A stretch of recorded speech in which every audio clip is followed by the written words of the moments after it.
Vida através da morte, capítulo 8, parte 4. Final. Quem podia, melhor do que Paulo, considerar este assunto de prisões, porque prisões e cadeias o esperavam em cada cidade, uma vida de constante sofrimento, com aquele a quem tanto amava servir.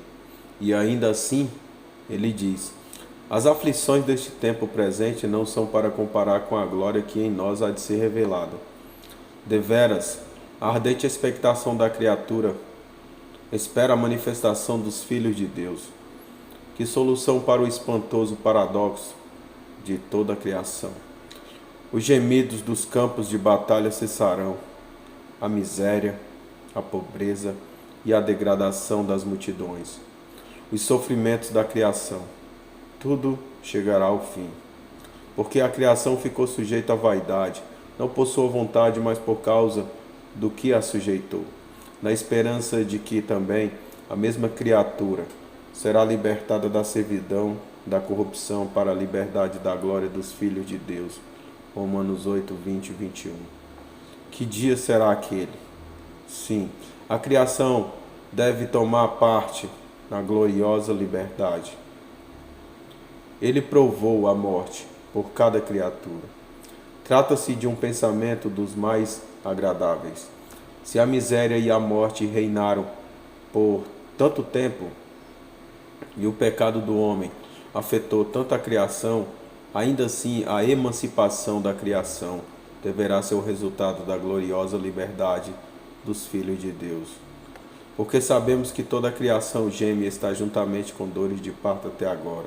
Não só ela, mas nós mesmos, que temos as primícias do Espírito, também gememos em nós mesmos, esperando a adoção, a saber, a redenção do corpo. Romanos 8, 22. Repare que não é para a salvação de nossas almas que esperamos e ansiamos, mas pela redenção do corpo. Isto pode ser tanto para os que estão na sepultura, como para os que serão transformados em um momento. Isto acontecerá na vinda do Senhor. No que diz respeito ao corpo, nem mesmo nós estamos livres do sofrimento e de gemermos até a vinda de nosso Senhor. Ainda não vimos sua vinda e, por conseguinte, só podemos aguardar e ter esperança.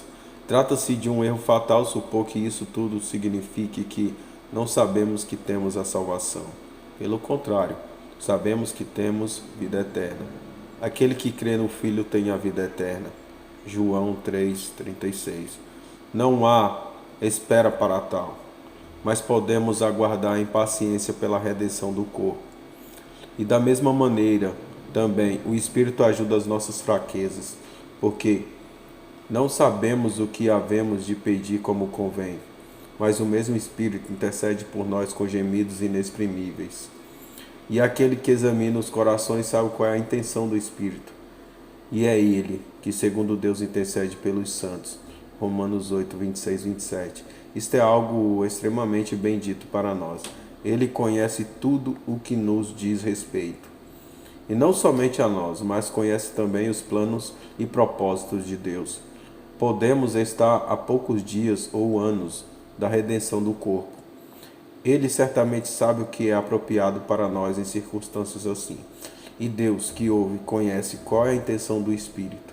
Se não orarmos no Espírito, podemos estar certos de que estaremos pedindo coisas que são bem inconsistentes com a dispensação ou período em que vivemos. Entraremos agora na terceira ou última divisão de nosso capítulo. Talvez nem sempre estaremos aptos a entender, mas podemos dizer: e sabemos que todas as coisas contribuem juntamente para o bem daqueles que amam a Deus, daqueles que são chamados por seu decreto. Romanos 8, 28.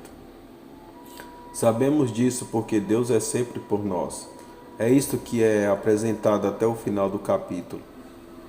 Daqueles que são chamados por seu decreto, Deus não nos chamou por causa de qualquer bem que pudesse existir em nós, ou de qualquer desejo de nossa parte. Notemos atentamente qual foi o seu propósito, pois seu chamado é o resultado de seu decreto ou propósito. Este é, portanto, o seu propósito. Porque os que dantes conheceu também o predestinou para serem conforme a imagem de seu filho, a fim de que ele seja o primogênito entre muitos irmãos. Romanos 8, 29.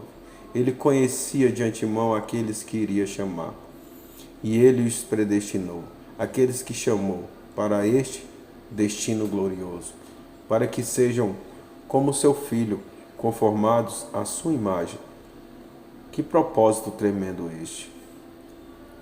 Que seu filho fosse o primogênito entre muitos irmãos. Que imenso privilégio o de termos sido chamados para compartilhar dessa posição de glória. Não devemos alterar nenhuma só palavra a fim de adaptar isto aos pensamentos ou raciocínios humanos. E aos que predestinou, a esses também chamou, e aos que chamou, a esses também justificou, e aos que justificou, a esses também glorificou. Romanos 8, 30. Aqui é tudo de Deus, que não pode falhar. Esta é a sua ordem: predestinados, chamados, justificados e glorificados. De eternidade a eternidade. Que sequência maravilhosa, que consolo inestimável para os tão sofridos filhos de Deus. Porventura ele não nos chamou? Então isso prova que nos predestinou. E ele não nos justificou? E não deixará de nos levar para a glória? A fé certamente confiará nele. A incredulidade com prazer deixaria que Satanás introduzisse raciocínios que eliminassem toda esta verdade fundamental. Que diremos, pois, essas coisas? Se Deus é por nós, quem será contra nós? Romanos 8, 31. Sim, se Deus é assim por nós, quem ou o que pode ser contra nós? Veja como aprove a Deus nos persuadir disto. Aquele que nem mesmo seu próprio filho poupou, antes o entregou por todos nós, como não nos dará também com ele todas as coisas? Romanos 8, 32. Alguma dúvida? Fica assim manifesto que todas as coisas devem cooperar para o nosso bem, já que Deus não poupou nem seu próprio filho. Que amor eterno e infinito teve ele em entregá-lo por todos nós. Podemos esperar seja o que for, tendo em vista a imensão e o caráter deste amor. Como já vimos nesta epístola, já que é Deus em sua justiça, aquele que é justificador, o Deus que justifica. Quem tentará acusação contra os escolhidos de Deus? Romanos 8:33. Quem os condenará? Se Deus é nosso justificador, poderá alguma criatura nos condenar? Foi Deus quem demonstrou a sua aceitação pelo nosso resgate ao ressuscitar Jesus de entre os mortos para a nossa justificação. Deus os entregou por todos nós, e ele o ressuscitou de entre os mortos para a justificação de nós todos. E ele é a imutável justiça de todos os eleitos de Deus. Quem os condenará? Romanos 8, 34. Deus não pode nos condenar nem sem condenar a Cristo, sem condenar a ele que foi levantado de entre os mortos para ser nossa justiça. Nossa justificação não poderia ser mais perfeita, pois tudo vem de Deus. Nossa justificação, portanto, é de Deus e é completa e estabelecida eternamente. Resta apenas mais uma questão. Poderia qualquer circunstância alterar o amor de Cristo? Ou alterar o amor de Deus em Cristo para conosco? Há tantos que duvidam que o amor de Cristo possa permanecer, caso não mereçamos continuamente, que esta acaba sendo uma questão de grande importância. Será que não se trata de um grande erro supor que alguma vez merecemos ou iremos merecer esse amor? Será que são os nossos méritos? O que o Espírito de Deus coloca diante de nós? Leia do versículo 34 ao 39. Veja quão belo é simples. E simples esses versículos são. Ele coloca Cristo diante de nós. Vamos acompanhar as palavras, uma sentença após a outra. É Cristo quem morreu. Romanos 8:34. Será que ele morreu por nós porque merecíamos o seu amor? Poderia existir um amor como este e ainda por cima amor por nós quando mortos em delitos e pecados? Ou antes, quem ressuscitou dentre os mortos? Romanos 8:34. Contemple-o o ressuscitado de entre os mortos, como o princípio da nova criação. E isto com o propósito expresso de nossa justificação. E tudo isso quando o que merecíamos era só a eterna ira, o qual está à direita de Deus, Romanos 8:34, aquele que carregou os nossos pecados e que foi feito pecado por nós.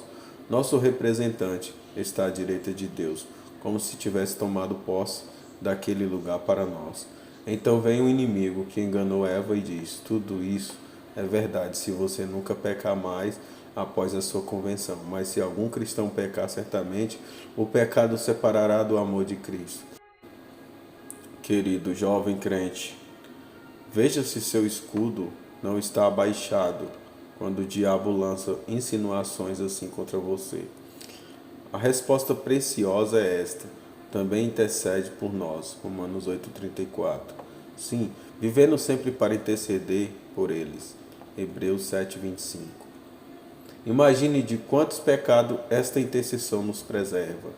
Mas será que, se um crente, um filho de Deus, por causa de seu descuido, pecar, será que ele irá, ainda assim, em seu infinito e imutável amor, interceder pela causa daquele que caiu?